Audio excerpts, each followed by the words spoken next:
po is yung Chinese na tradisyon ng pagpagpupyo. Ito ay pinasa niya sa mama. Bibili tayo na. Turo sa akin. Babad. Saan hindi ba babad? Sukal? Ang baboy, tinurukan ng sikretong pampalasa. Meron tayong pattern na sinunod. Hindi ko muna tinutusa ang kawa kasi mostly doon nagbabaray.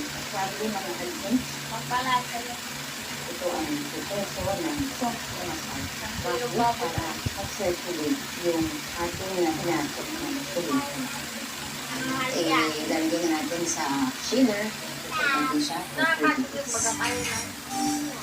Makalipas ang 30 araw, inuman ng paglog, gamit ang isang net bag.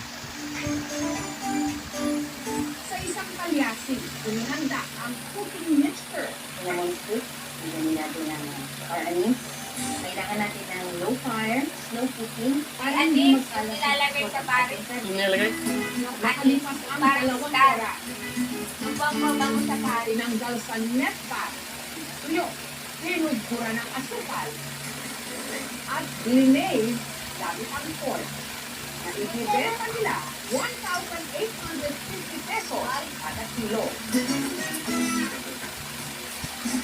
Tender yung meat niya at saka nagko-complement yung sweetness ng sauce sa saltiness ng hamya.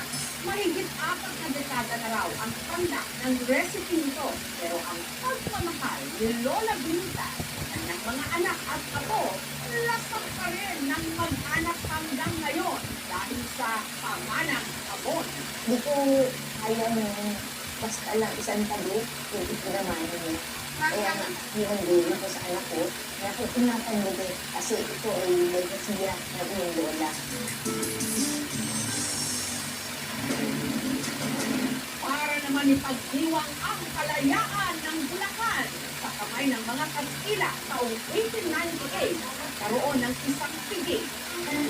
At kabilang daw sa pinagsaluhan ng mga bisita sa klase ng hamon na madalas nung ihanda ng mga mayayamang pamilya tuwing may espesyal na okasyon. Pero bilang simbolo ng Mayayaman lang. Kastila sa mga mananako ang ilan sa mga sakap sa paggawa nito na galing ng Espanya, pinalitan. Ang tawag sa hamon ito, hamon Bulaqueña. Masasabi natin na ang Pilipinas Kenya is tumatagistag at lagi magpapaalala ng kasaysayan ng liberasyon ng Bulacan. Pero hamon na raw ngayon